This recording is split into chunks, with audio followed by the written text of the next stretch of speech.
ప్రేక్షకులందరికీ నమస్కారం అండి. ఫస్ట్ థింగ్, నేను దీనికి ఏదో చీఫ్ గెస్ట్ అలా కాదు, ఫ్యాన్ బాయ్లో వచ్చాను. ఆబ్వియస్లీ అన్నయ్యకి ఆయన అన్నట్టు మేమందరం చాలా పెద్ద ఫ్యాన్స్. సో రాజా సార్ ఎప్పుడైతే రమ్మని అడిగితే అసలు నో సెకండ్ థాట్, ఆబ్వియస్లీ నేను వస్తాను రాజా సార్ అని. And that Ather Mohan sir మాకు గాడ్ ఫాదర్ అప్పుడు, అంటే గాడ్ ఫాదర్ అప్పుడు అని కాదు, నాకు ఏటర్ మోహన్ సార్ది నా మెమరీ ఏంటంటే హనుమాన్ జంక్షన్ క్షేమంగా వెళ్ళి లాభంగా రండి వాటికి పోస్టర్స్ చూస్తున్నప్పుడు సార్ ఫోటో వేరేగా పెట్టేవారు. నాకు అప్పుడు అర్థమయ్యేది కాదు, ఏంటి ఎడిటర్ ఫోటో ఎందుకు పెడుతున్నారు అలా అని అడిగేవాడిని అమ్మ నాన్ని. ఆయన ఎడిటరే కానీ దీనికి ప్రొడ్యూసర్, అంటే అదొక స్టాంప్, ఆ సినిమాలు అంటే ఆయన సినిమా అంటే అందరు వస్తారని చెప్పి అలా పెట్టేవారని చెప్పి. అండ్ అంత and so that is the legacy he carries. And first of all నిజంగా ఈరోజు నాకు చాలా హ్యాపీగా ఉంది.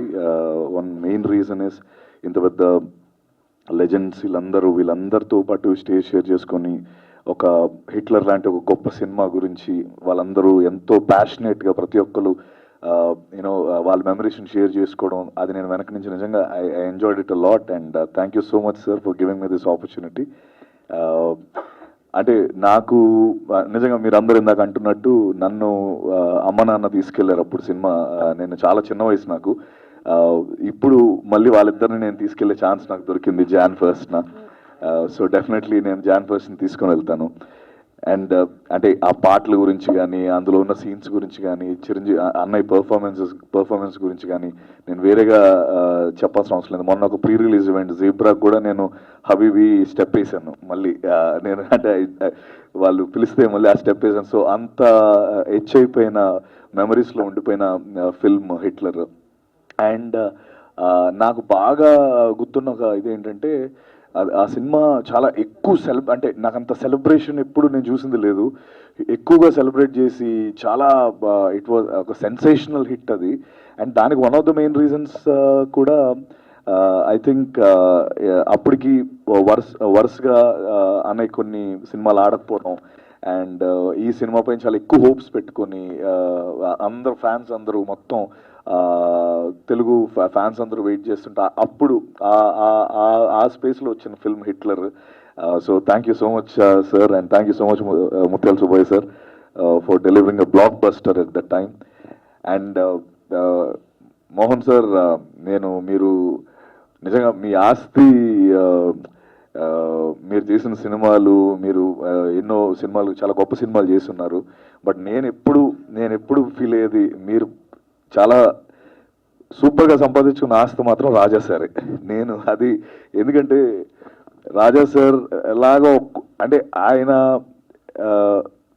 మోహన్ గారి మీద చూపించే లవ్, అరే మనం కూడా ఎంత గొప్ప కొడుకులు అవ్వగలమా అనిపిస్తూ ఉంటుంది నాకు. అంటే ఈ సో అంటే మీరంటే అంత ఇష్టం, ఎప్పుడు ముందొకసారి వెనకొకసారి నాన్నగారు అని అంటూనే ఉంటారు రాజా సార్, మోహన్ రాజా సార్. నేను గాడ్ ఫాదర్ సినిమా చేస్తున్నాం, అప్పటి నుంచి మా ఇద్దరికి we have a brotherly bonding. And ఎప్పటికప్పుడు మాట్లాడుకుంటూనే ఉంటాం. అలాగే ఆ సినిమా అవుతున్నప్పుడు మోహన్ సార్ చూసి నన్ను కొంచెం పొగిడారు ఫోన్ చేసి. సో అంటే ఒక లెజెండరీ పర్సన్ అలా పొగడడం, ఇవన్నీ కూడా నాకు it was a great moment. And అలాగే బాబుమోహన్ సార్ని ఫస్ట్ టైం కలవడం, నేను ముందు ఎప్పుడు కలవలేదు. Thank you so much sir. And మీరు ఇన్స్టాగ్రామ్ ఫాలో అవుతారో లేదో నాకు తెలియదు కానీ మీ సీన్స్ అన్నీ కూడా అదే, ఇప్పుడు మీరు అన్నారు ఇందాక అన్నా నాకు చూసావా అని, అది ఇప్పటికీ చాలా పాపులర్. అండ్ అందరూ రీల్స్ షేర్ అవుతూనే ఉంటాయి. And you are one of those persons. Thank you so much sir.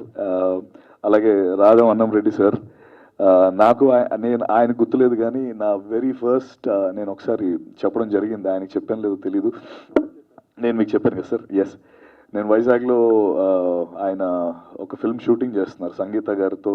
Vizag beach రోడ్లో డ్యాన్స్ ఏదో సాంగ్ అవుతుంది. నేను ఇప్పుడు 9th or 10th అనుకుంటా.